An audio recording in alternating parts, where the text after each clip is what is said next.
Tony Khan spoke today about the possibility of an AEW WWE SuperShow. TK said, I would love if that were possible.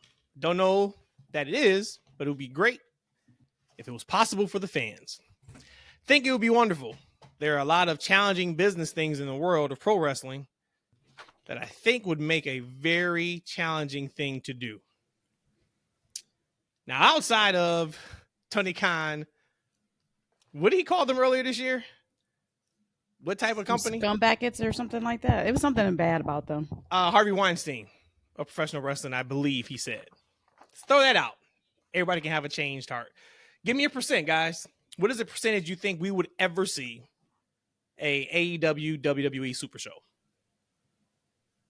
Ever is a long time. So I would say there is a chance. So let's go with 0.50. So you're not giving it a chance. At 0.5, 0.5%, you ain't giving it a chance. That's a possibility. I'll give it a 5% chance. Sure. What about you? Only Matt? 5%, huh? I got it higher than that. I'm going 25%. What? I'm going 25%. If we were to rewind time 5 years ago, 6 years ago, would we ever think NXT and TNA would have a relationship, or TNA and WWE? Nope. And I think Triple H looks at how he's going to be looked at in the history of this game. I think he's looking at times, him being the most over personality in wrestling history, the most over booker in terms of fan service. I think he looks at all of that. And I think if he could pull off a AEW WWE working relationship when Vince wouldn't want to work with anybody, the only way he worked with you if he bought you, I think that's a piece to it. And I think from a Tony Khan perspective, I think I don't know what Triple H would want to make that happen, but I do think there's a 25% chance we see that at some time. Again, sometime and ever is a long time. So I guess in the whole grand scheme of things, for as long as humans will be alive and pro wrestling is a thing, I still think 25% is way too high. I'm sticking with my 0.5. You got 0.5. Yeah. He got 5%. Yeah, man. I feel all that. But Triple H is also a businessman. You know, he's not as much of a fan as Tony Khan is. Like, what from a business standpoint would he do? Like, they've been kind of doing business with TNA for about 5 years now, right? We start seeing Mickie James and people popping up on there. And so that kind of makes sense for NXT brand. It's almost like another feeder system for him, because at the end of the day, TNA, it really isn't a threat to WWE. Maybe AEW isn't either, but at the same time, like, why would he want to do he's not that big of a fan that he would do something for business? Like, oh, I'm gonna do it for the fans. I just don't see it. No. I don't think it's that. It would get something. I don't know if it's footage that he would get a hold of. I don't know if it is certain wrestlers who used to work with WWE can come back and do the Hall of Fame. And you know what I mean? And now you just put the logo at the bottom, AEW wrestler. It would be something, the business would have to work both ways. It would be a lot more business that Tony would maybe have to cough up or come up with concessions on what the percentages would be for the splits and all that kind of stuff. But I do think it's possible. So if you're talking about referencing a current AEW talent on WWE TV in regards to like a Hall of Fame, yeah, I'll give you a 25%. I'm thinking about like the Forbidden Door type production together. That's why I'm saying it's a 0.5%. But yeah, I could definitely see somebody like Edge, if he wasn't already a Hall of Famer, him being able to go back to WWE and it'll say that branding. I could see that for sure. Man, he can wait on them 60-year-old men to finish their contracts. Ain't no hurry for them to be doing nothing out there. Ain't nobody on that roster that he can't wait for. He can't get. He can wait. Mercedes says she gonna come back. So when her contract up, come on back, baby. Edge, when you 75 and you done and your leg healed up, come on back, baby. Like, there ain't no reason for Triple H to be doing none of that. We shall see, though. But I did think that was interesting. When I first read it, I was like, I'm gonna ask the folks on the pod what they think. And this is the TFW podcast. Welcome. That's freaking wrestling. Y'all know how we get down. We are three the hard way. I am Matt. That is Eshawn. That is Rhodesia. This is episode 153 of this thing here. So y'all know what to do. Thumbs up, comments, interact. Appreciate y'all. Love y'all. All right. I have a thing I want to start with. My top story. And this may not be y'all top story. So if it's not, after we get done with this, you can give me your top story for so far for the week. I got my top story. And they did it. Rhea fell for it. Hook, line, and sinker on Monday Night Raw. What happened? Dom cussed out Liv in Spanish. In English, told her he ain't wanting to do with her. He hates her. He never liked her. He never wanted her. She walks off crying with not a tear in sight. And Rhea then licks his face and kisses him on the cheek. It's the most she's ever done ever to Dom, by the way. That we saw. So Liv is making her step her game up. Talked about this weeks ago. Told you Liv is the best side piece in the history of the business. She fell for it. Fell for it 100%. Thoughts on Rhea Ripley? And I thought they were going to do this next Monday. So they went a little early. I thought we were going to get this type of thing happening on Monday right into SummerSlam, but so I don't know what they do on Monday. But one, are you guys under the same impression as I am that they are still in cahoots, being Dom and Liv, and Rhea fell for it? You may be on the other end, but what you guys think of that segment from Raw Monday? Would I say Dom and Liv is in cahoots? Maybe Liv and somebody in Judgment Day, like Finn? Yes. As far as Rhea, I think she got a little wet when Dom stood up for her, right? Because she definitely kissed him open, big mouth. You saw the lipstick mark all on his face and a lick. And like I said before, she whispered those sweet nothings in his ear, talking about what he gonna do to her or what she's gonna do to him when they get home that night. That was the first time she's ever done that. No, she always whispers in his ear. She always whispers in his ear. She ain't never did that. Well, no, she knew what she was up against. Liv showed that ass. She turned around, and Rhea was like, all right, I got to step my game up. Mm-hmm. And that was what we got. So God bless Liv. And real quick, E, and all these folks online. Oh, my God.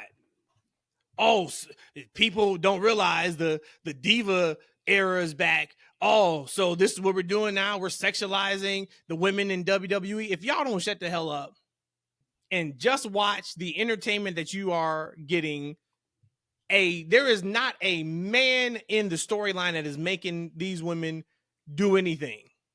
Liv is doing all this on her end. So y'all can go to hell. Don't knock our joy.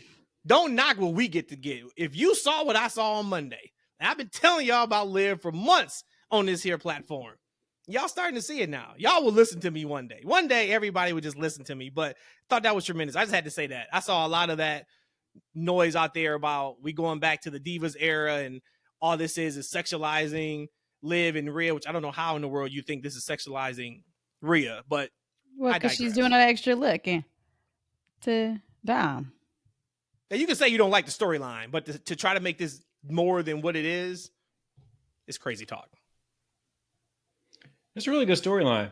I really enjoy the ups and downs that they're doing. You man, like this got to be like a setup, because like when I saw Liv, like the fakest acting or the baddest or the worst acting I've ever seen in my life, right? She has to be doing this for the camera, right? To show like, hey, we in cahoots, and this is all fake. And I was like the worst looking crying I ever seen in my life.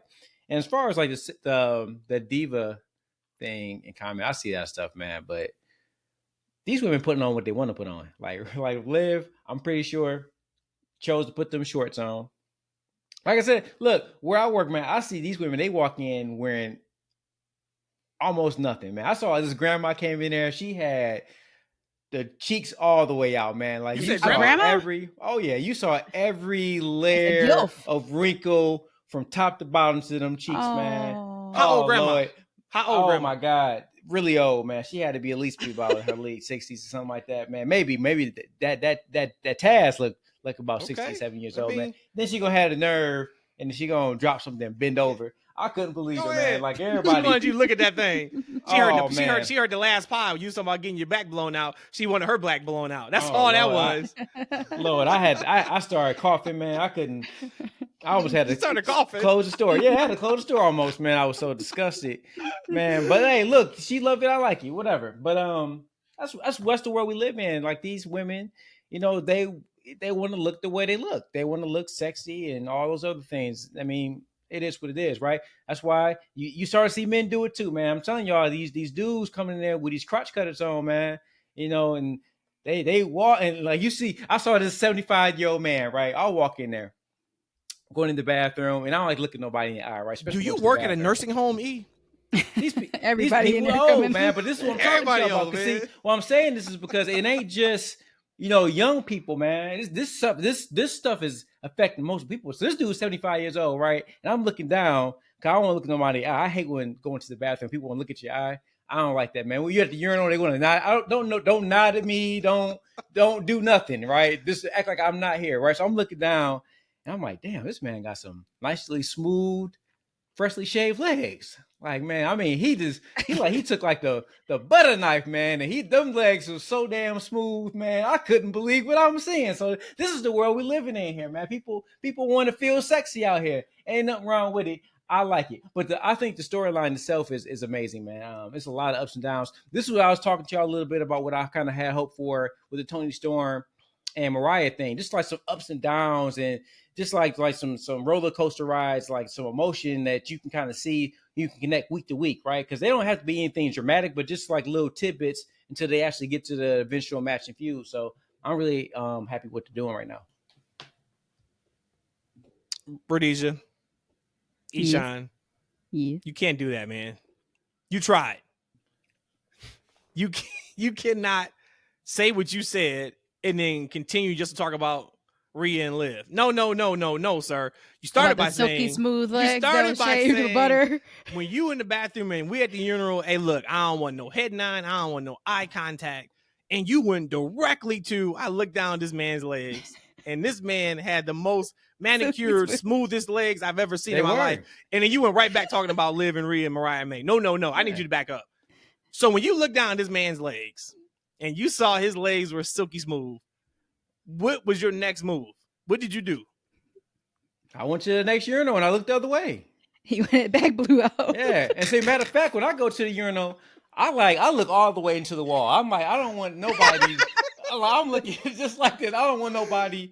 And then I want to make sure I turn my body too. Cause since I'm not looking at them, you never know. I don't want them, try to take a peek. No, I got my whole body contorted the other way, so I get maximum privacy. Rhodesia, if you don't know, it is man code. If you are at the urinal and there is one person to the left, one person to the right, you wait, or you find a spot where there is a spot open and a spot open, or maybe two spots open. Why can't you just go to the stall? If it is only 3 guys in there and there is 9 spots to pee, you make sure you go every 3. Person, empty, person, empty, person. Why don't you just go to the stall? That is just what we do. Because you leave that. You leave that for the shitters. I'm about to go pee. Hey, look, you leave that for the shitters. Hey, if I gotta go pee, I'm gonna go pee, man. I'm just gonna look the other way, man. I'll just go at it. Yeah, you ain't look the other way. You look down, brother. Oh yeah, I saw them legs. Yeah, I mean, look, I'm like, okay, smooth. Duly noted. There was some them like the creamiest white God legs I ever seen in my life, man. It was like some milk. It's like a milk carton that just when milk was in like the glass. That's what it looked like, man. It's like a glass of milk. I'm gonna use one of E's line here. How he always says, Rhodesia, I get to learn more and more about you as we go on this pod. If anybody would have been playing bingo and said, hey, the TFW pod, they're gonna bring up milk, they would have said, oh, they talking about Liv. When Liv did that little turnaround, that's what they're going to talk about. We somehow got to the 75-year-old man's legs. Talking about at the urinal. God bless. So outside of Roman returning potentially at SummerSlam, when Liv and Dom show they've been in cahoots, that is now the moment I'm most looking forward to on SummerSlam. That moment. Because I think they're going to get the exact desired response they want from the crowd. So let's stay here for a hot second. what would be then Dom's purpose at this point now that Rhea is back like in love with him? Because she looked giddy as soon as that happened, and after she licked him, like she looked at him like, ooh, like she was proud. So she is feeling him again. So why would Dom be in cahoots with Liv at this point? Nothing's changed. So okay, so prior Liv to that, still has done everything for him. The boys are still playing 2K every Monday. she shut that shit down though too. Rhea was like, cut that off. She said, turn it off. Dom still got the nuggets from Liv. He still beat his deadbeat dad. His boys got the championships because of Liv. All that just don't go away when the side piece comes through. Now, look, here's the thing. When the man says to the side piece, hey, you decide, okay? We're going to have a good time when we together, but when we not together, we not together. That is how that relationship should work. They didn't have that conversation. Because they had that conversation, Liv wouldn't be doing what she's doing with Rhea right now. So that's why. Liv has turned into the main. But what? That's life though, man. Because you know what, the side piece never wanted to stay the side piece. At some point, they always get the roles mixed up. They always do. I remember unless they know they roll. Man, my homeboy Fonzie, and shouts out to Fonzie. He was in a real bad car accident. Shout out to Fonz, man. Yeah. He sent us a text message a couple days ago. Glad you're doing good, brother. Love you, appreciate you. But yeah, that was crazy. Yeah, and brother, next time just don't send me in a random text, man. I need to know the day it happened. Right, when you leave in the hospital. It was like 3:12 on a random Monday. Just like, hey, y'all, just FYI, I almost died, but I'm good. Like, yo, what? y'all gotta do better, man. You gotta do better with etiquette. But let me tell you, so Fonz was too much back in the day, man. You couldn't have your side pieces around Fonz because he'll mess it up for you. he just the guy code. He had no understanding of this, right? So like I had a girlfriend, so then I had a work thing too, right? But the work thing knew. She knew that I had a main, right? She knew she was the piece. So Fonz walk. I'm standing next to the side piece, and then Fonz walk up like, oh hey man, how's that movie? I don't remember which movie it was. And I'm like, oh, yeah, Fonz, the movie was good, right? So she's like, who did you go to the movie with? I'm like, I took such and such, right? My girlfriend. She was like, oh, you don't never take me to the movies. This Fonz is a side piece. Side piece, right? Okay. Fonz look at the side piece and go, that's because you the side piece. You don't get to go to the movies. What you talking about? That sounds just like Fonz, too. Wow. And I bet you he was like completely like legit like you just don't do that. No. He was mad. He's like, what are you talking about? You the side piece. You don't get to go to the movies. What are you talking about right now? Right? I'm like, Fonz, okay, you ruining this for the boy, man. Don't you know what I'm saying? You waking him up for the fantasy. She maybe could be the main one day. You messing everything up. So, but the long story. But the next thing about that, the storyline is that I think that at some point, of course, Dom is going to turn, right? He's going to listen to the words that Liv has been saying, like, hey, look, I'm here for you. Like, you the daddy. Like, right? You're the daddy. He's always treating, like, Rhea, like, mommy, like that's, like, like she's above him. Like, no. Liv is putting this man on a pedestal, make this man feel good, catering to his needs, Dom is catering to mommy's needs, right? He'd already had a taste of what it feels like to be dominated, like, right? Now he's getting to be on top. Because what was it saying? Mommy's always on top? Oh, yep. Mm-hmm. Liv don't mind you be on top. Yeah, buddy. To the side. Top, bottom, to the side. Woo, talk to me. She already said she a screamer. Man, but that was chef's kiss. I love that.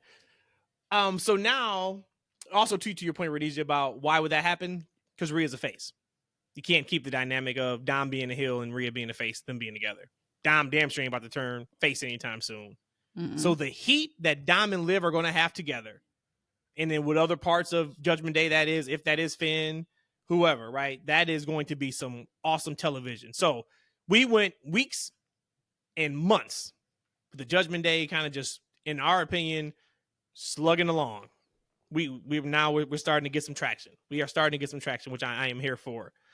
I would probably say the other really big, and we kind of knew about it already. Word had kind of leaked a few days before Raw, but the other big development from Raw for SummerSlam is Seth Rollins being the guest referee for CM Yeah, I Punk heard that. I think I heard that on TFW pod.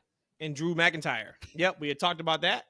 I'm glad you listened, British. I'm glad you listened. Thank Yes. you. Tell your friends. Tell a friend. Tell a friend. Tell a family Yeah. member. Best kept secret in the wrestling podcast. You know what it is.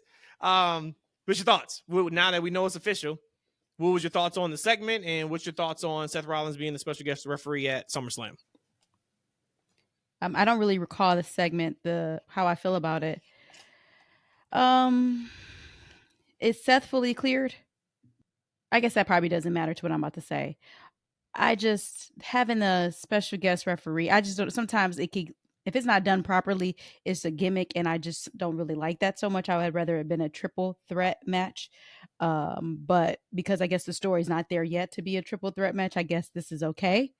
But just in general, when you have an active wrestler who can wrestle, not somebody who's older, I just don't like that referee being an active wrestler. That's just me personally. But again, the story is just not there yet to have, because it's 2 weeks from now for us to. No, it's next week. Next Saturday. It's next week. Yeah, the story is just not there for it to be a full triple threat. So I guess that's okay.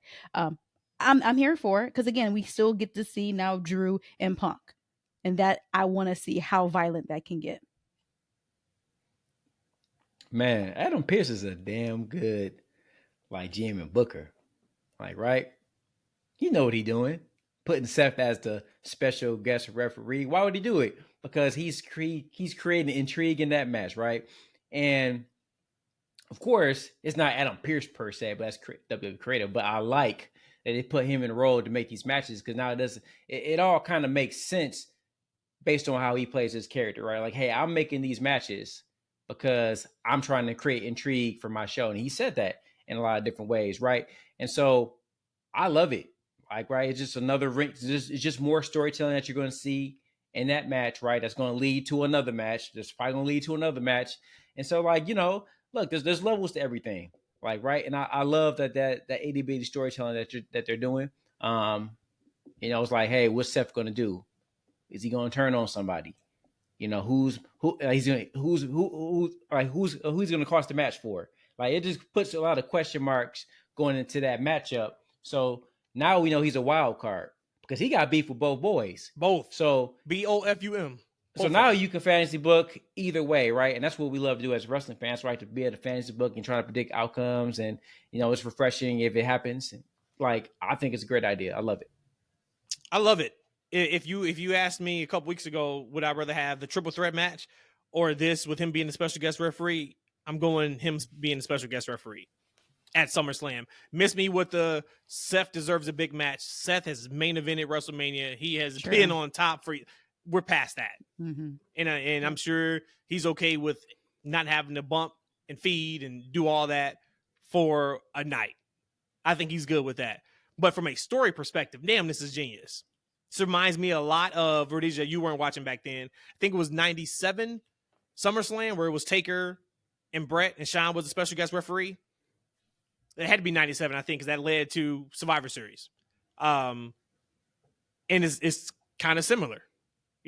Same thing with Shawn. Wasn't feeling either one of them. And Rhodesia, the end comes where Brett spits in Shawn's face. He has a chair. He swings to hit Brett. He hits Taker. Then he has to count to 3. So he's the reason why Taker lost. Tremendous piece of business. But I'm looking for something similar here. And E, to your point, Seth don't like either one of them. We know. But I think Seth really doesn't like Punk though. There is Punk. There's more. Yeah, Drew is just like, okay, I don't like you because you are a competitor here in WWE. No, I think Seth probably just doesn't like Punk in real life too. So that's great. Different. But that's great though, because then you don't waste that on a triple threat. You let them have their one-on-one match, whatever it may be. I don't know if you do it, in Berlin at the end of August, or you hold off until maybe Bad Blood.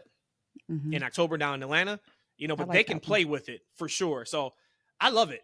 And I'll be the first to admit that after Money in the Bank, I was higher on Money in the Bank than he was. I think he gave it a 1. But I said hey, they're going to have to step it up. For SummerSlam, I forgot all about Money in the Bank. And you just mentioned, I felt like a sense of dread. I felt like a sense of irritation that just came over my body just now. I forgot all about money. I could have went the rest of my life without thinking about that event. So thank you very much, sir. But so, we've got 7 matches announced for SummerSlam. I'm excited to do our preview show next week. I'm looking forward to our post show too, which we got to talk about if we're going to do it on Saturday night or Sunday.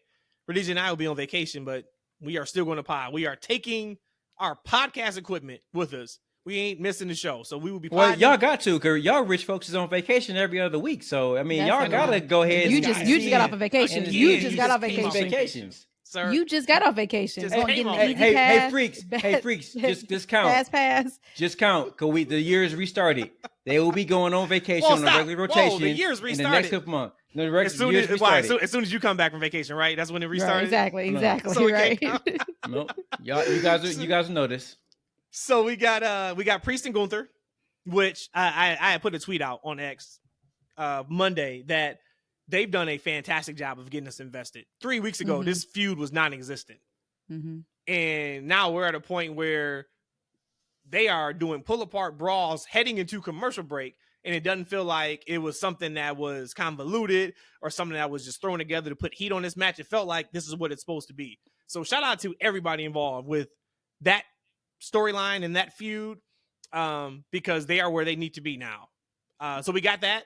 We got Sammy versus Braun Breaker. I guess they wanted Braun to win it at major show, which you could have just gave it to him at Money in the Bank, but we'll take it at SummerSlam inside of a stadium. You got Logan Paul, LA Knight. We got Bayley, Nia Jax, Liv Morgan, and Rhea. Cody versus Solo, and Punk Drew with Seth Rollins as the special guest referee. I'll be interested to see. So that's 7 matches. Triple H's PLEs are typically right around at 7, 8, well, actually really like 6 to 8. So it'll be interesting to see if they add another match. But if they don't, that's a really strong card with how they've presented TV over the last few weeks. So kudos to them. The only other thing I had from Raw was, again, to get a little critical, was the Abigail sister. Oh, I'm not going to call her Sister Abigail because I don't know her name. But Nikki Cross and her video package that came. That's all I really got to see.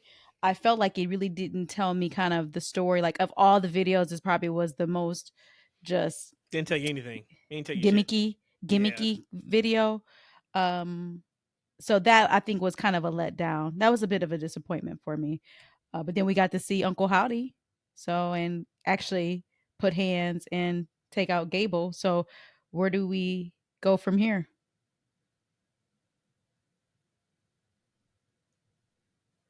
He did it. He's on mute. Damn it, E. You told the freaks to count how many times we go on vacation. Count how many times E tried to talk when he's on mute. Listen, I'm courteous because I don't want y'all to hear me when I'm belching or slurping my tea. So you full of gas? Slurping. Yeah, slurping of my tea. I got to get this tea in me. But I didn't really have much. I mean, it was fine for what it was. To be honest with you, I didn't have a whole lot to say with it. But going back to like the Gunther thing, though, man, I love what they're doing. Like this little video package, man. Like they've done a good job of I would say reintroducing him as a heel.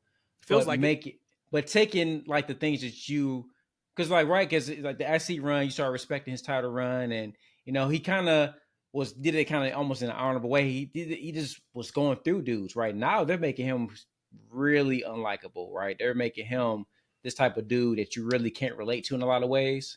And they're taking all the sympathy away from this dude, man. Layers. Like I love what they're doing from this guy. This like I'm telling y'all, man. Like I don't. Maybe they won't take the belt off Priest, but it's setting up to do so because Gunther as champion, and I can see one of those faces coming after him because if you think about what they're doing with the Judgment Day, like we saw, we got a taste of what a Judgment Day led by Finn Balor is going to look like, and it's them dudes getting their ass whooped. Right? It's them dudes getting their ass whooped, and unless.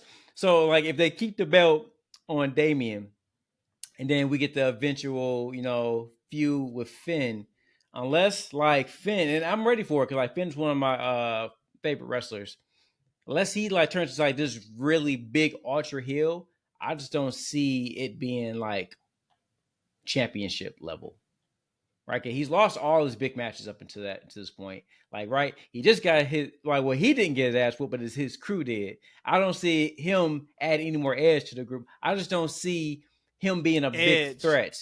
I don't see him being a big threat to Damian in the championship. And like that, and that feud itself with the Judgment Day imploding, it doesn't really need a championship to kind of make it special. Like it's Yeah. already leading the show already, right? So good stuff though. 2 points on that for Priest. It's like I think it comes back down to making sure he's booked the way as a face, because some of the stuff that he's been doing is like the polar opposite of some of them flat ass shows and interactions he had with the crowd. And every time you see him, like this Priest we've seen in the last 2-3 weeks ain't the same Priest we saw 2 months ago. And Nope. again, it just goes to show that booking the character right makes a world of difference. And then you talk about Finn. Yes, what you said about Finn right now, I can't take him serious as a champion. They don't need the championship to go at it, but Finn has that in him. And again, I'm a huge Finn fan as well. I even said that championship, he should have won that championship when that question came up a year and a half ago. But he has it in him to become, at least to me, because I'm a Finn fan, to become again a man on top. Right now, he has not shown that he has or he can, but I know deep down inside he has that ability to be that ultra heel because he's done it in the past. And he's only getting better with this. I still like Finn, and he's like a nobody. He's a caricature, and I still like Finn. So I think he can absolutely step up. And they don't necessarily need the titles. I think at the end of the day, he probably should go to Gunther. But just Priest has just been doing some really good work. Really, really good work. And we'll talk more about it next week, but I don't think where the story's at, I don't think it makes sense for Gunther to win at SummerSlam, just where the story is. We thought Priest's title reign had been super underwhelming up to now. Take all that out. Just take out the story between Gunther and Priest. It doesn't feel like it's time yet. Each of your point about how they're kind of like repackaging Gunther a little bit. And I said layers because once again, this is how storytelling should work. When he was IC champ, all of his feuds were about the Intercontinental Championship and holding on to it. They could have probably easily, when he lost his title at WrestleMania and then he won the King of the Ring, they could have probably just easily had him stay the exact same and then just give him the title match with Damian Priest. But they added this, it's damn near like an MJF light type character, talking down on people and, you know what I mean, and doing it in a Gunther type way. And then you got Damian Priest, who is there for the people, which is, of course, making him bigger and bigger. The responses he's starting to get, too, from the crowd is really, really strong. A lot of that has to do with Rhea, because when they show them together backstage and they have that connection. So just from that story, that's why I say I wonder if they wait until Bash at Berlin to put the title on him. Either way, I'm not going to lose sleep whoever wins at SummerSlam, because once again, I trust that the stories are going to make sense. And I do think that a Finn Balor led Judgment Day, when Rhea and Damian is gone, will be pretty cutthroat. So I think they'll flip that switch. And now that he is running it and he is the main heel, I think we'll see them not get their ass handed to him every single week. Right. I love to see it though, man. But when you look at them teams, so you got JD, man, he just don't intimidating. You got Dominic, who ain't intimidating. You got to add somebody. Somebody. You got Carlito, who ain't intimidating. I don't know. He's not really an official. He's intimidating to himself, right? That's what he is. And Finn ain't intimidating like that either. So you think about it, like the group as is reminds me like the Undisputed Era. Like, but them boys can go. All of them, like they were really good wrestlers and a good unit and team, man. Like, you know, man, look, like Dominic and JD, them dudes some flunkies, man. And you know, Carlito with that whack ass backstabber, man, he ain't scaring nobody either. So, like, I don't know who they gonna add and bring up. Hey, you know what though? It just popped in my mind. Finn leading the Final Testament. You kick somebody out? Or do you just add them? Oh, the Scrubs. Who's the Scrubs? The Scrubs. Like JD, out of there. Carlito, out of there. You need Dominic as like the mascot so he can stay. Like, right? Paul, he can go retire. Man, so we bring in then the good part of Judgment Day over to the Final Testament. Yep. So then Finn would take the alpha role over Karrion? Yep. Hell no. Karrion just beat Woods up, and he was talking to him while he did it too. No, we keeping carrying. I do miss Scarlett actually doing something though. I do miss that. She was too good. She is too good for her just to strictly be there. And I wouldn't even say it's eye candy. She's just there right now. So yeah. I do want them to put more on her plate. She has a lot more to bring to the table. To your point about Sister Abigail Rhodesia, I agree 100%. I thought they were going to do what they did with Rowan and with Bo. I thought we would talk about her trying to be a superhero, and they made fun of her, and they made her almost superhero, even though she was always there. You know, I thought they were going to get into that bag, and they didn't. But I did like the physicality with Bo doing the finisher, which I didn't know how I would feel about that. I think it's called Sister Abigail, right? Yeah, I didn't know how I would feel about seeing him do it, but it is cool. There like, you are. For me, I just feel like whatever they kind of want to do, I'm still going to be critical when I need to be critical. But to me, this is kind of like a love letter to Bo. I mean, not to Bo, but to Bray. So, like, if you got Bo Dallas involved, which is his brother, you got Rowan, who was one of his best friends in real life. If y'all good with it, how can I be like, oh, no. Exactly. That's not, yeah, like, it's all good. I got a new favorite person. Me? Besides you, sweetheart. I love you. I got a new favorite female personality on WWE, particularly because she's been smoking it in the ring, but particularly because of her social media. She was on full display Monday night. Who? Mia Yim, you are a blessing. Ouch. Did y'all see what she named Sonya Deville's group? No. E, did you see this? I did, but I forgot. Go ahead, remind me though. The Stud Line. Oh no, I didn't see that one. Oh man, I hollered when I read that. Somebody on Twitter said something about them. She said, I love the Stud Line. But we talked about how Mia, for the longest time, just hadn't been comfortable. E had talked about how, man, that's not Mia. Like, if you ever watched her, video game streams that she does, like, that person she needs to bring over. She's starting to figure it out. She's been doing great. We could argue she's been one of the MVPs in the women's division over the last month. They are working her hard. I agree with that. On these shows. NXT, SmackDown, she's like all over the place. But now for her to be able to show that side of her on social media too, bravo, Mia Yim, bravo. The Stud Line is nuts. I thought that was kind of, isn't that kind of derogatory? I guess we don't need to talk about that. No, that's not derogatory. Okay, it's not. And if it was, she said it. I mean, Shannon's is like one of her best friends. So like, if she can get it, she can get away with it. She can get it. But is Sonya one of her best friends? And is Tony one of her best friends? What's her name? Tony Stark. Who's Tony? Tony Stark. Tony Stark. Zoe Stark. Oh, Zoe. So I don't know. I was trying to figure out too if Zoe got to sleep. But that might be insulting to her because Zoe got a whole husband. She got a whole husband. The Stud Line, dude. And her husband's like Cock Diesel. Oh man, maybe she knows something we don't. That's another God bless. Thoughts and prayers. Because they God bless to them. Because they living life. Living life, boy. What else from Raw? That's all I have. If you don't have anything, I sent you guys a clip that I want to talk about from Rikishi. We've been talking about on our podcast for months. Rikishi been trying to find a way on TV with this bloodline storyline. This man has been running his own storyline on Twitter for the longest.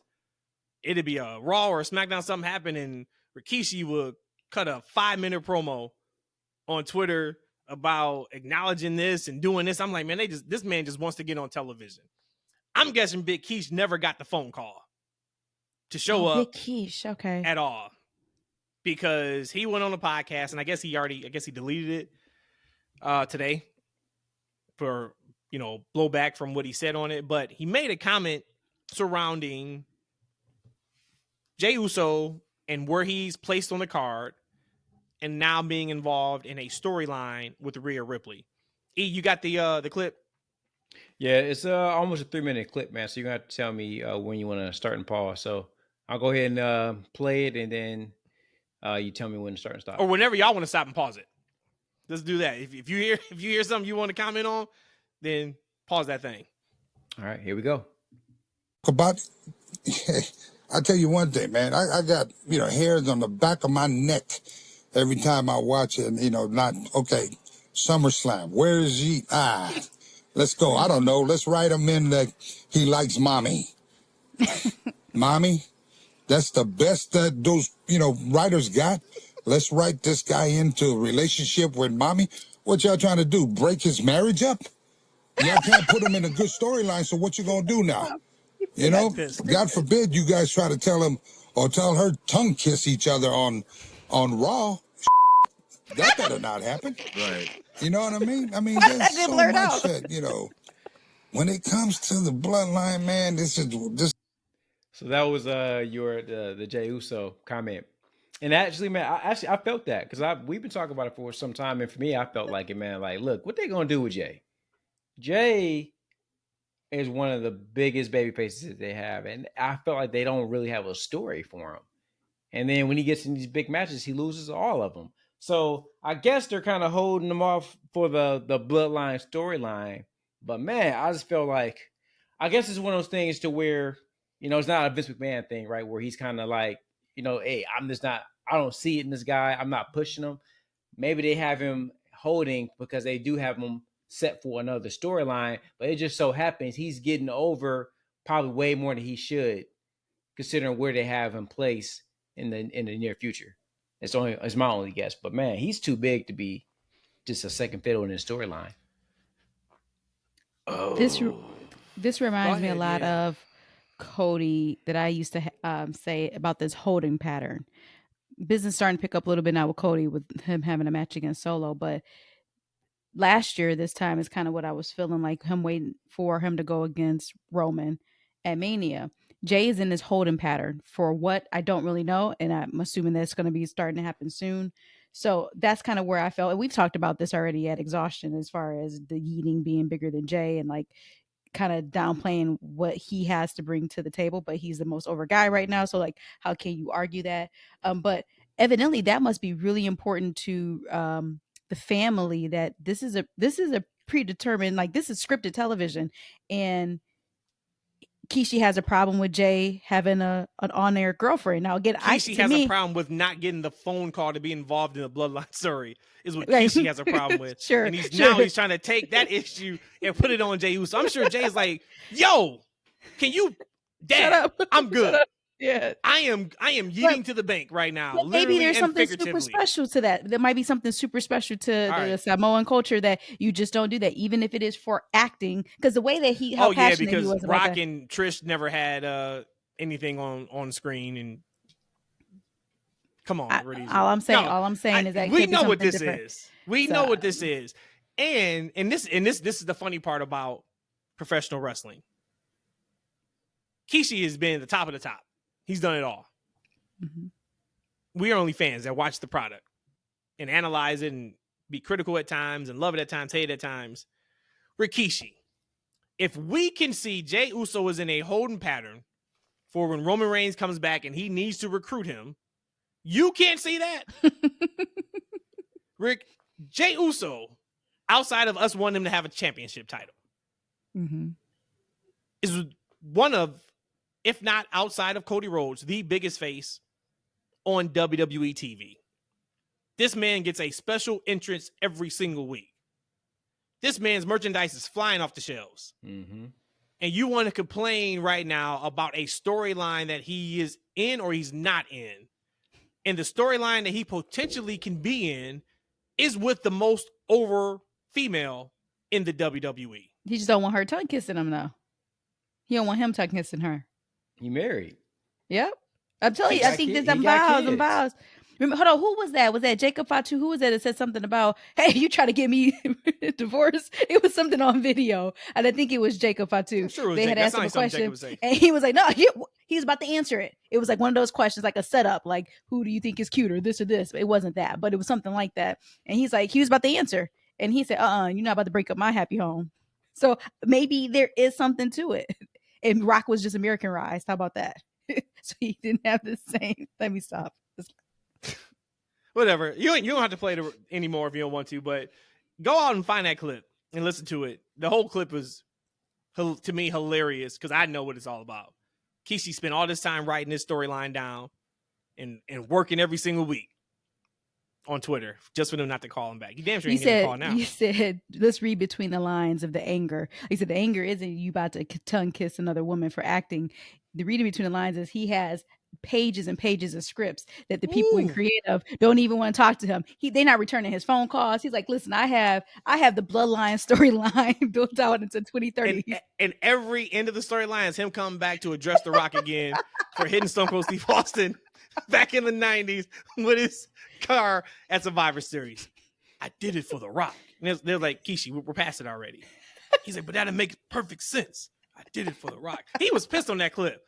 He said, shit, what? You going to be tongue kissing now? Yeah, he dropped a couple of them. He sure did. On that clip. But he also does go on to mention that the Bloodline has been holding wrestling down for the past 5 years. And that fans who have been complaining about that the Bloodline is going on too long or it's too long in the tooth, they need to shut up. The Bloodline's putting food on people's tables. Go ahead. And carrying the industry. And that's a shoot. Yep. Now he ain't wrong about that now. No, he not. Nope. 100%. Hey, the Usos ain't putting them up on game. They, they're not kayfabing them, at home, obviously. So you don't know what's going on. You know what I'm saying? He don't know about the eating and the money he getting, but he know that that Bloodline thing is carrying the industry right now. Man, that is a tiger daddy. That he is wants the to make epitome sure of working yourself into a shoot. Damn, Big Keys. It's funny though, but we have been saying for years that Rikishi, he want to get on TV in some kind of role. Yeah, man. So bad. Like, right? Absolutely. So bad. That ain't the way to do it, brother. That ain't the way to do it. I do want to touch on real quick a comment that we got from our guy Mikey Explains Everything on YouTube. He had commented on our last podcast. We were talking about that's when we were just talking about AEW compared to WWE bad times and would there have been an AEW if WWE wasn't as bad as they were 6 years ago. And he said, have you noticed that a lot of the black talent in WWE haven't been booked properly since Triple H took over? I think that was a direct correlation to the Bobby Lashley conversation that we had about Bobby not re-signing, really haven't done anything with him this year for sure. And I want to throw it to you guys. But what I would just say to that is, I don't think it's a racial issue at all, in my opinion. Smoke could be in my eyes. I could just be drinking the WWE Triple H juice right now. But if you were to look at Bianca Belair, if you were to look at Jade Cargill, if you look at Carmelo Hayes, if you look at R-Truth, if you look at Naomi, as much as we would love more for him, if you look at Montez Ford, if you look at the GOAT of ring announcing right now, Samantha Irvin, I would say no. We don't have an issue under Triple H with pushing black talent. And of course that he does. He's not over NXT. And NXT is a whole different beast. We know Sean ain't got no issues with that. But what's your guys' thoughts? Do you think by any chance there is truth to what Mikey is saying? Is there truth? I'm not going to comment on if there's truth to it. I'm just going to go based off of what came in my mind. And as far as the people that I've said, like, damn, I wish something could have been better for them, would have been everybody who was with the Street Profits, including Bobby Lashley. So those would probably be the only three people. All of the other black people that I would want to kind of be on top, they have been on top. Again, Bianca, Jade, they're the greatest tag team out there right now, and they don't even have the championships. Let's take that in for a second. So I don't think it's a black thing. I just think that with the talent that we had in Bobby Lashley and the talent we do have in Montez Ford, they were just completely underutilized. And I don't know why. So could that be a racial thing? I'm going to say no, just because of everybody else who is doing very well. And you can tell that they're putting them in the limelight. I mean, hell, Jade, when she first came, like, come on, like, he gave her the carte blanche to do, like, to take over all the attention. I mean, she was it. She's hot, and she still is every time you see her today.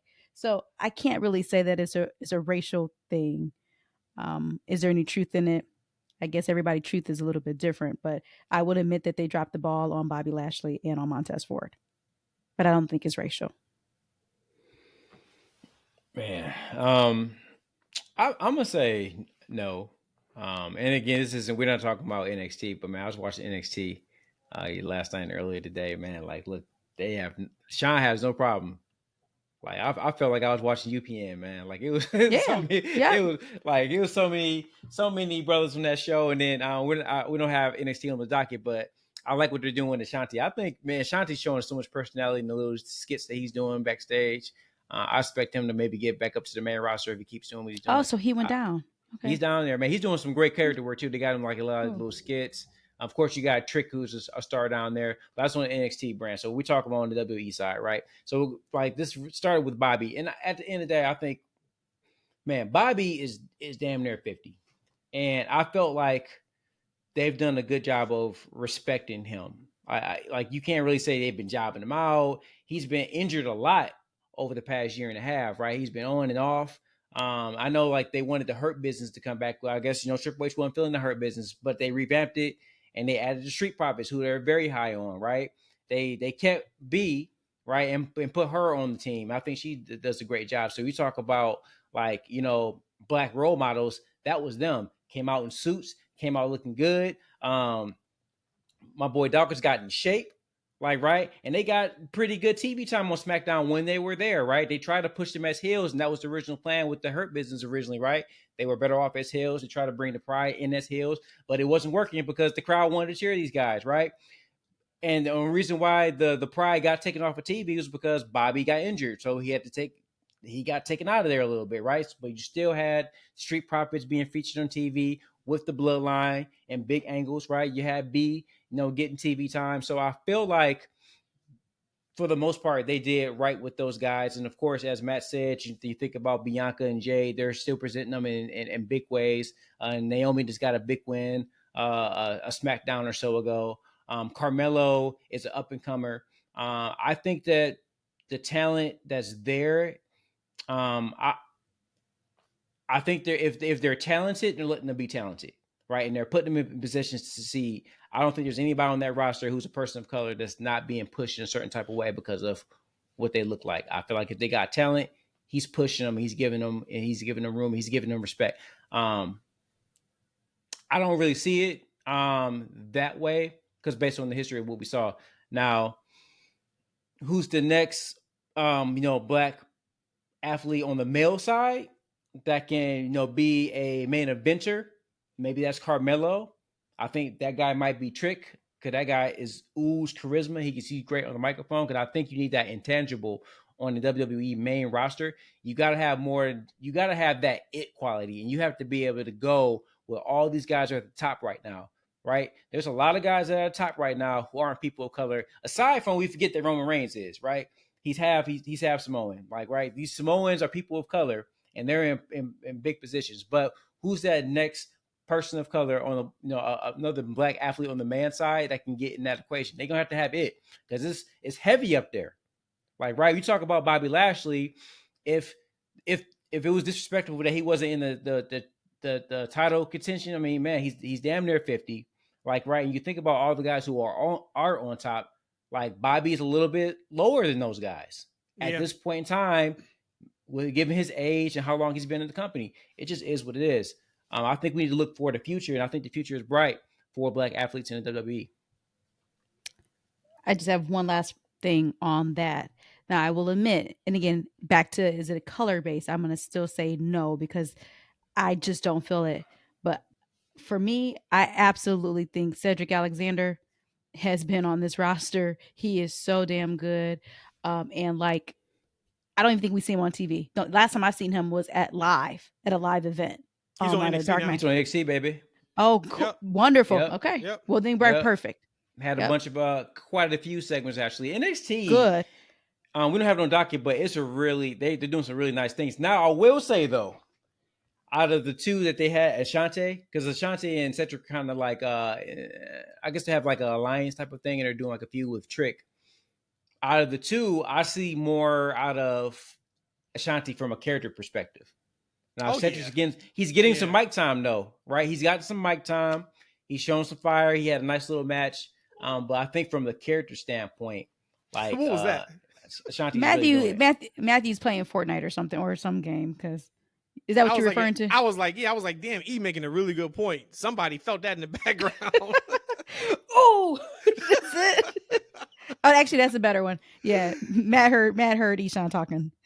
He was like, "Spit, Uncle E, you killing that." But yeah, so I think that's a good conversation to have though. That's a really good conversation to have. E, you got a couple things. I do want to hit. Neither one of you watched Dynamite, so I'm not going to give spoilers, but I got to hit like 2 or 3 different things because anybody who watched it, definitely there's a couple things that we got to talk about. It was a very newsworthy show. But I know you have some things, E. What you got?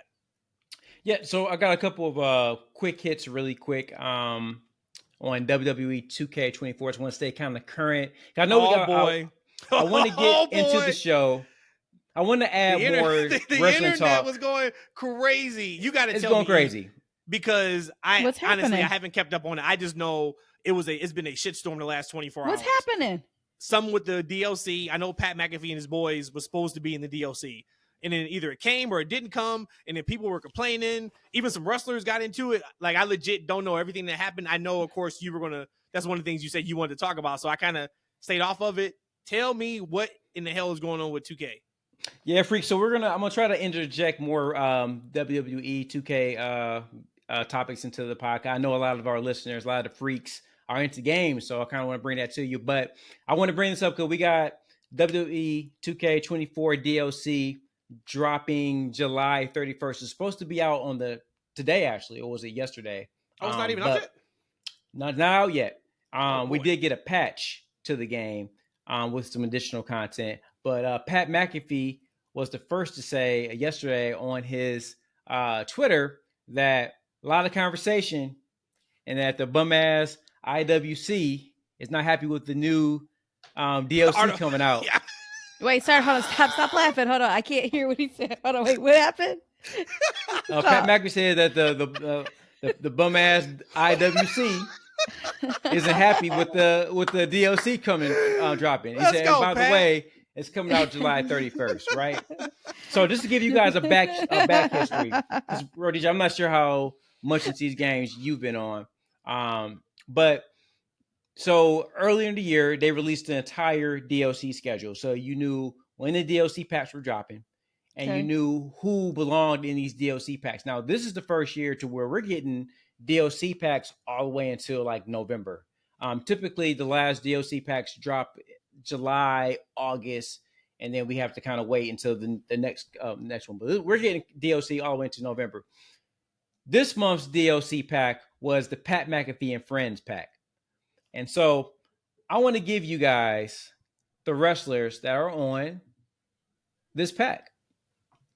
All right. So we got, of course, Pat McAfee, right, is the headliner in this pack. And rightfully so. No one has a problem with Pat, right? Because we all respect Pat. We all know he can go in the ring, right? But along with Pat McAfee, we are getting Boston Connor, Darius Butler, Ty Smith, and AJ Hawk. Now so we know everybody AJ, who's on his show. Everybody who's on his show then. Got it. Hence, Pat McAfee and Friends, right? Got it. Okay. So that was what I would think that would be what it meant. But that's it. That's the pack dropping on the 31st. So no real wrestlers. This is just the pack. It's just McAfee and his Pat boys. McAfee and Friends, those guys. Got it. Okay. So when we initially see that, we like, what the F? Like, man, nobody want them dudes besides Pat. Like, right? So everybody already is like kind of irritated with that pack because at that time we're all like, yo, I'd rather have some NXT wrestlers because it's, of course, there's always people that are missing from the roster that you want on the roster, right? There's some Mhm. NXT guys. There's some people on the main roster. For instance, Naomi isn't in this year's game unless you come to the PC side and you mod in Naomi. Shouts out to PWM and then Discovery for being able to add a free slot to the game. But Naomi's not in that game. But we got Boston Connor and the Smith guy, right? AKA the Toxic Table. We have those guys. Now, I have a clip, but before we get into the clip, we found out that there were a bunch of moves that were being added to the game when this pack was coming out. So we started thinking like, oh, maybe this is a glorified moves pack. Matt, you remember the moves pack from back in the day, right? Of course. Yeah, like, right, sure. you'll get like 40, 50 different new indie moves, right, from different indie guys. So in this pack, we found that the Hidden Blade, Will Ospreay's finisher was in the game. The Coffin Drop was being added to this one. Hey, A bunch of the Speedball WWE Mike Bailey's. partnership is now. I'm going 35% now. There we go. We get the moves in the game. Speedball Mike Bailey's moves and signature moves were in this game. So we're thinking, okay, this is a cute way of giving us a glorified moves pack, right? Until we found out there's only 20 moves in the game, as opposed to the years past, you would get, upwards to 40 or more part of this move pack, right? So now people are up in arms. They're more irritated. Real quick. Let me play devil's advocate. And I haven't played this game, man. It sucks because I want to get into, I just don't, my time is like, but last time I touched it was months ago.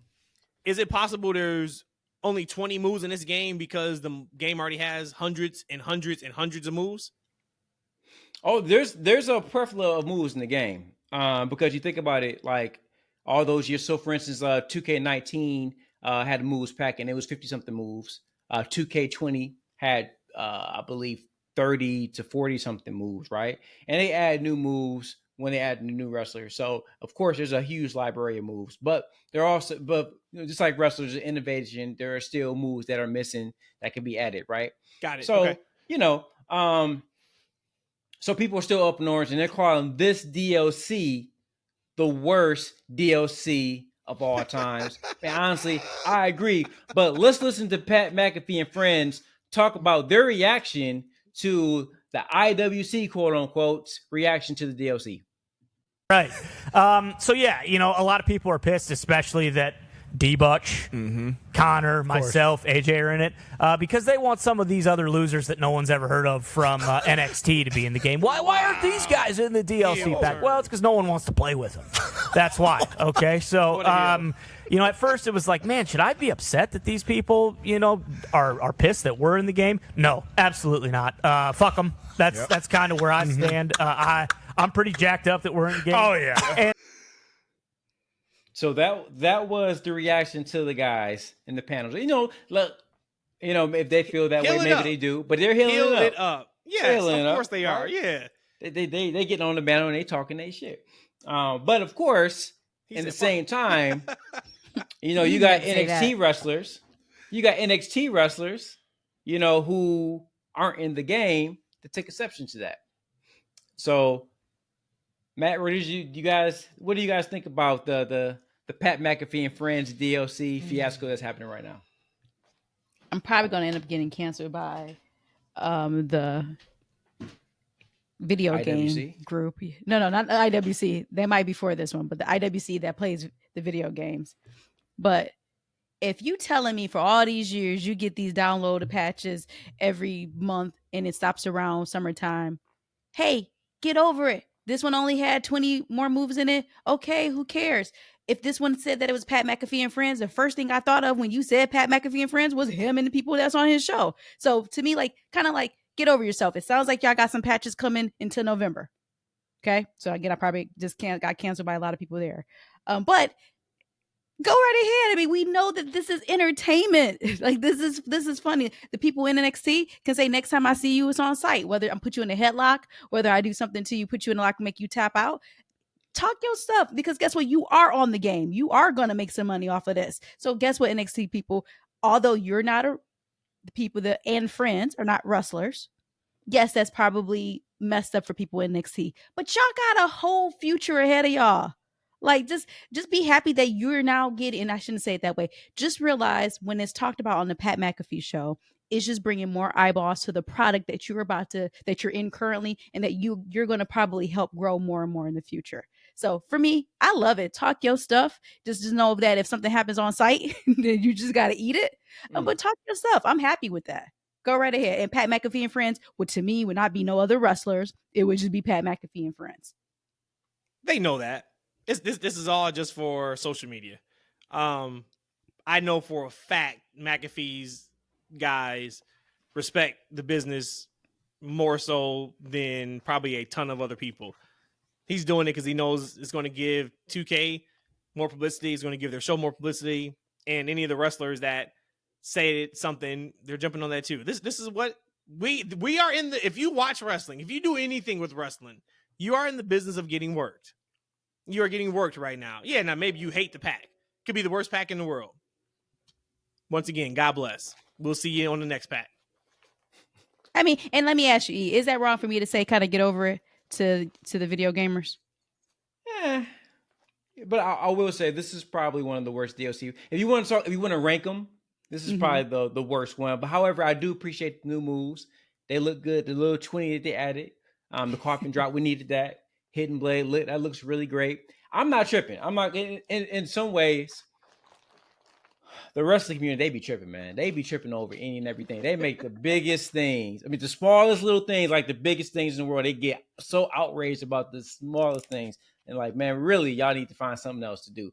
But however, for me, I'm okay with it. I get new moves, and I get 4 new slots that I can erase over and put other additional mods over. So, and shouts out to Discovery, Patreon, sign up. You can put in whatever mod you want over those 4 bum ass Pat McAfee friends and get them out the game. That's what they are. Like, except for, hey, I know one of them was 2 of them are football players. No shots to you. I don't want to meet none of y'all. But y'all, I'm putting mods over y'all, and I'm taking the move. So thank you. All good. I'm gonna be old school. Well, this old school is coming out of me.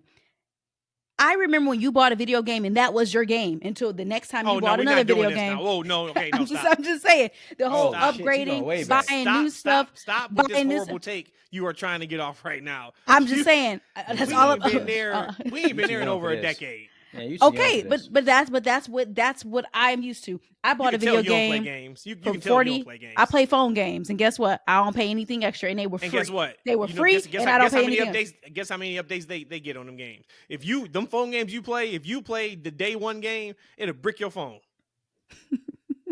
That's why I pick another game. My point Pat is, McAfee and friends take over your games on your mobile phone. I'm repping for them. Why would they take over my games? I'm repping for them. My whole thing is this: you bought a game for $59.99, right? Last year, earlier this year.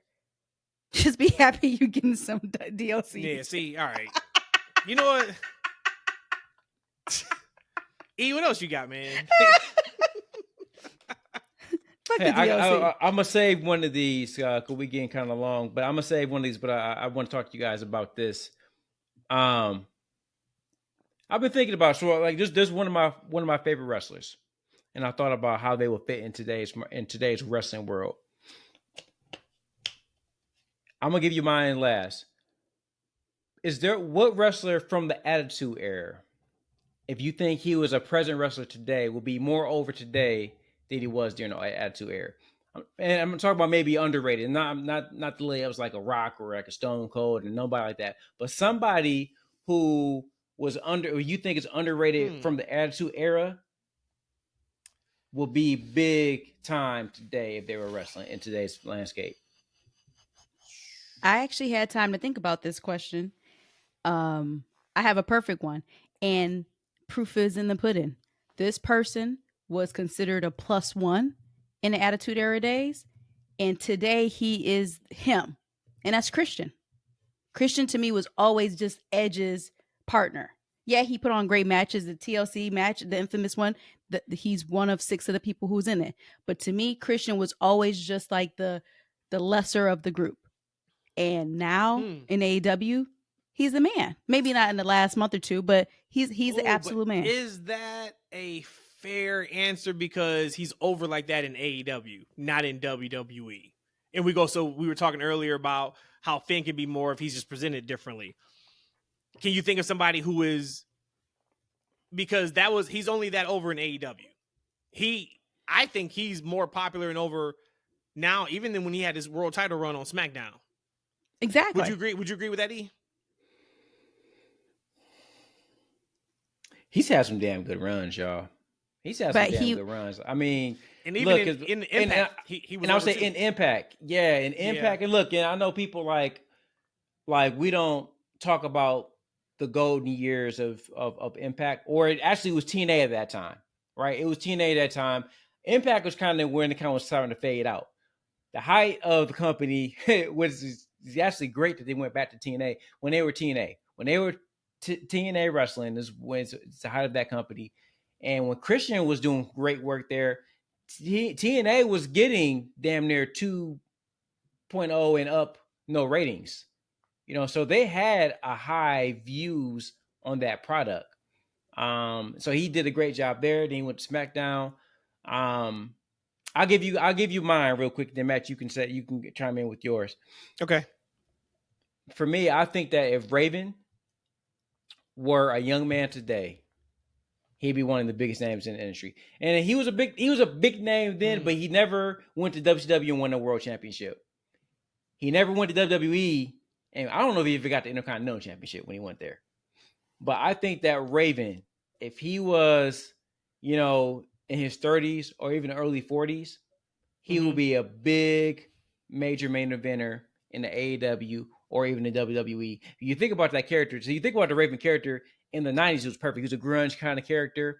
But there's been different versions of that type of like gimmick that he could have portrayed nowadays, right? Like the emos and all those other like dark, type of like, genres or fandoms that we have going on right now. He could have easily applied that same type of personality into that culture. And I think he would have been big. And especially how creative he was, he could have took one of those subgenres of pop culture that's happening now and put it into wrestling and still would have really been big. And you think about it, Raven was a small dude back then, but that dude was 6'1". 200 compared to those other guys, he was small, right? But you talking about Diesel and all them who's 6'6", 6'5", and 300 pounds, like just like Shawn Michaels, like what 6'1", but to me, I thought he was like 5'7". 6 foot. Yeah, he's legit. 6 but I foot. think back then he was billed as like 6'3", if I'm not mistaken. But he always felt small, shorter. Even they said he was 6'3". To me, he always felt so short. But again, the people that he was standing next to, if they are 6'6", legit. You are going to 385 pounds. Right. And think about the promos that Raven can cut back in the day. Think about if he were to go to like an AEW with his creative mind, right? If he were to be able to go to like AEW, right? To where they're like, yo, blank canvas. You can kind of do what you want. Like he will probably wrestle with style that Tony Khan would love, right? Also, he'd be ultra creative. And then he'll be great on the microphone. Like I would love to see a Raven character with the Flock and Funkies against like a Will Ospreay, MJF, Swerve, Heyman, all those guys. I think he'll be great in this climate of wrestling. That's funny you went with Raven.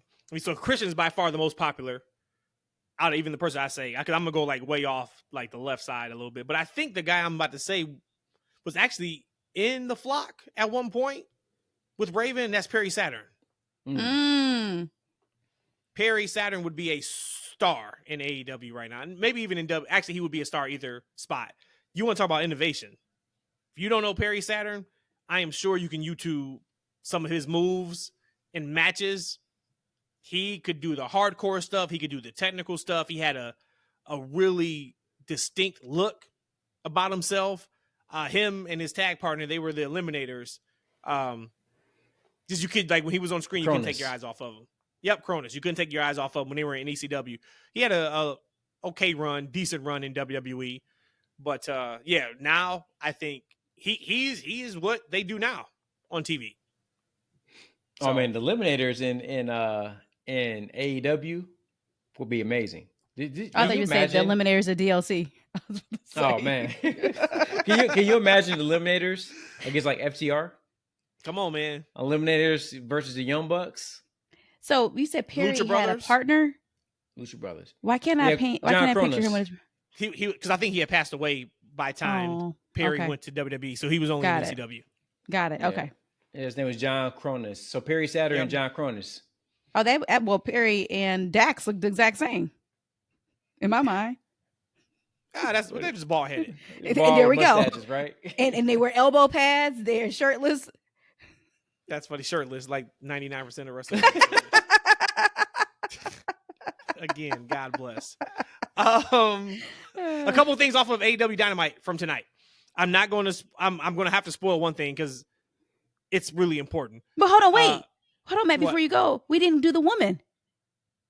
Oh, he said man. Sorry. Oh, I did a woman too. So who you got? Oh, I'll just say anybody. So it could have been man or women. Yeah. Well, I'll share this because I thought that was important. And I watched Attitude Era, I think started in 97. I didn't start watching wrestling until 98 and hardcore 99, 2000. But I'm going to say Jacqueline. Cash Money Records. Because she was the first Black women's champion. So you could argue, well, she's not underrated if she won the championship. But I'm just saying Jacqueline because now you look today at Jade, the world wasn't ready for Jacqueline back then. This beautiful, physical, Black, powerful woman, and then you got Jade today. So that's who I would have picked is Jacqueline on the woman's side. Shoot, I even think like she was around. I think she got some acclaim, but I think Medusa was too far ahead of her time. Hell yeah, she was. She was too far ahead of her time. And she was Medusa WWE though? I thought her name was something else. She's Alundra Blaze there, but right. like that division, they tried, but Vince, he was about to cancel it and let her take the championship with her to WCW. She threw it in the trash. Right, that's how little he cared about the championship. He didn't care about that. And like he tried to build like a division around for her, but it didn't work. I love me some Medusa, but she's not the prettiest. So she didn't fit into that mode of what they were looking for when the women got popular in WWE. So she didn't fit there. But man, she could. You talk about tough. But as Alundra, she was tough. One. Yeah, I mean, of course, she was a little bit different, but you had to be tough back then. I mean, think like them rings back in the day. Yeah. Those rings were made for those 7 foot, 300, 400 pound guys for the rings to not move on TV. So you let the wrestlers tell it back in the day, felt like concrete. Working in those rings. So they didn't switch over to the much more bump friendlier rings until a lot of those people, include her, I think, were out of WWE. Hey, I ain't gonna lie to you, man. Like I back when her name originally first started, I think she was in AWA. Her name was Medusa Michelli. And I actually had like a little crush on her, man. Like when she was young.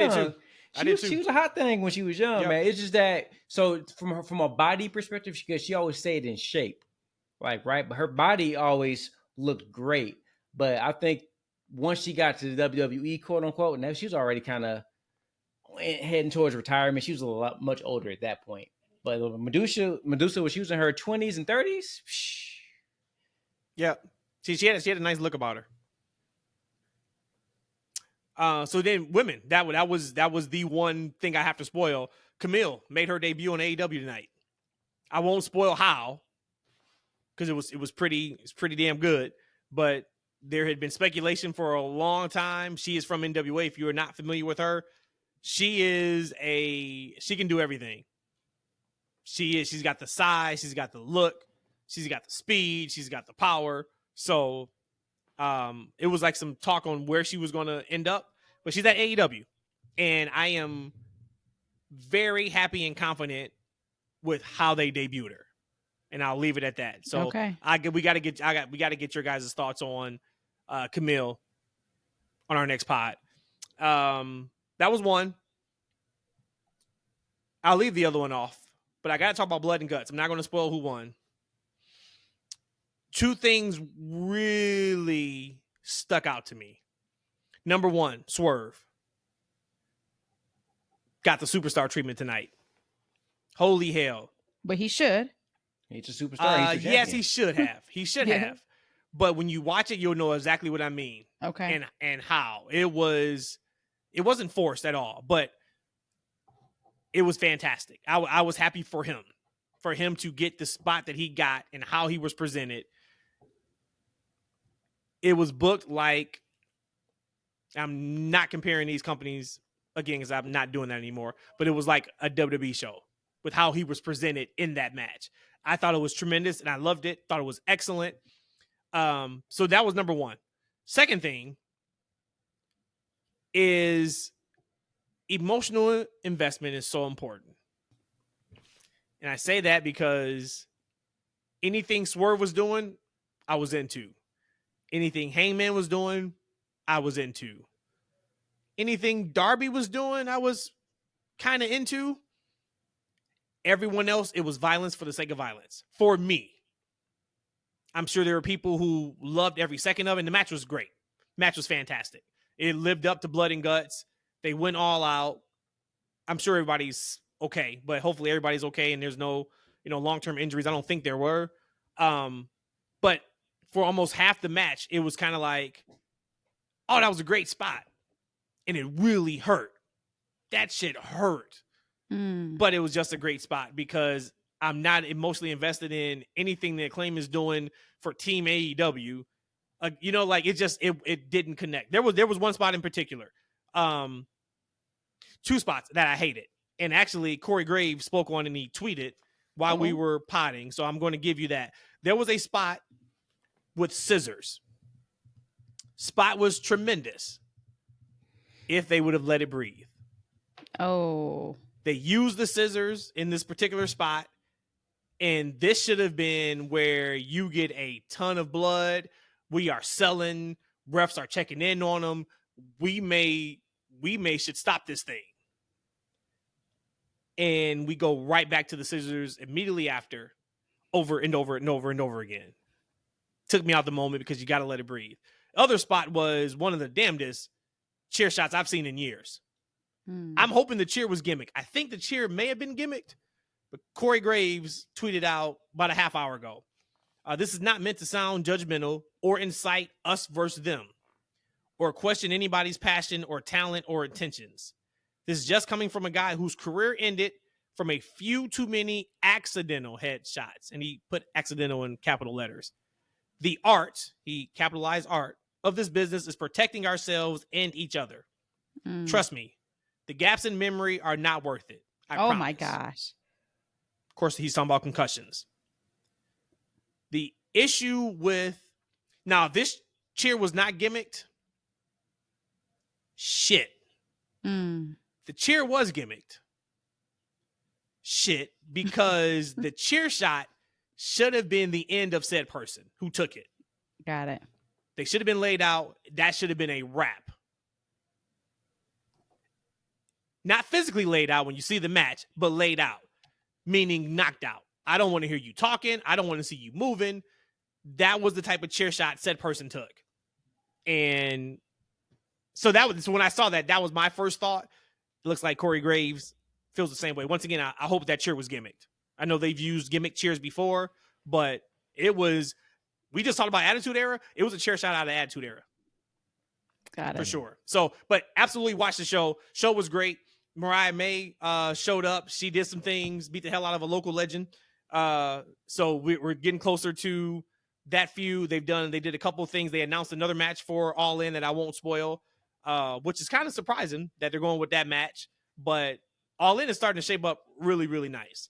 And this show was very newsworthy. So it was a good effort by AEW. You mentioned kind of local legend. I just want to touch on one quick thing because I saw this yesterday on the internet and it made me feel like, damn, because I am I'm an offender here. But Dustin Rhodes, did y'all see that tweet he put out about the word jobbers? Yeah, he told you fuckers to stop calling jobbers jobbers. Let me just read it real quick. It says, please stop using the term jobber. It is extremely disrespectful to everyone who is putting their bodies on the line each week. All of us are enhancement talent. We enhance each other's careers, show compassion to everyone that steps in the business and works hard in enhancing and blah, blah, blah, blah. I say jobber all the time. And when I read that, I was like, yikes. How dare I? So I have made a conscious effort to use those kind of derogatory words. One, I'm not even in the business. And two, like he said, it's completely disrespectful to the people who are doing it. Matt, I think you do a really good job at calling them enhancement talent. Enhancement talent. That's what they are. Yeah. Yep. And then like you just said, you called a local legend. I'd have said a local jobber. But again. She got a little pop. How So she's different. definitely a local legend. I've never heard of her. Okay. Okay. But She's a yeah, legend so in that area. yeah. So for me, I'm going to not use that word as jobber in my personal life and here on my professional life because it's insulting. I might drop a jobber every now and then, but hey, we can cut jobbers out. We can cut marks out. We'd be good. That's another one. Yep. And people using it as if like they know, like we already gone down that road. No, because like the mark is a derogatory term for a fan, and so then you got these. I mean, I don't.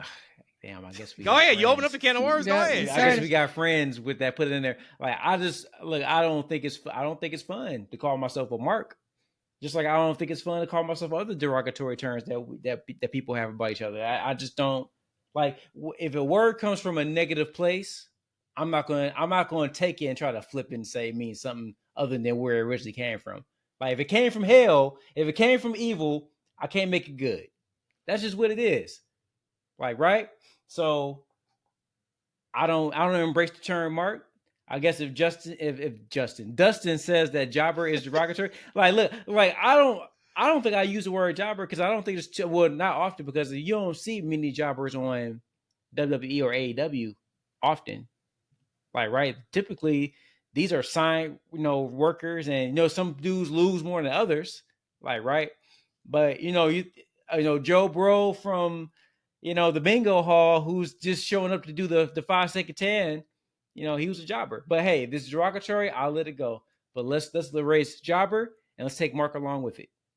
I don't mind being called a mark. I mean, by somebody who's a wrestler. I mean, that's what they're doing. Just like if you are paying for sex, you could be called a trick because you're getting your money taken from you. So I'm okay. Derogatory. I'm okay with that. I just find it's funny how people take these evil words and they say I'm okay with being something called derogatory. I'm fine with being a mark because I know nothing about the business.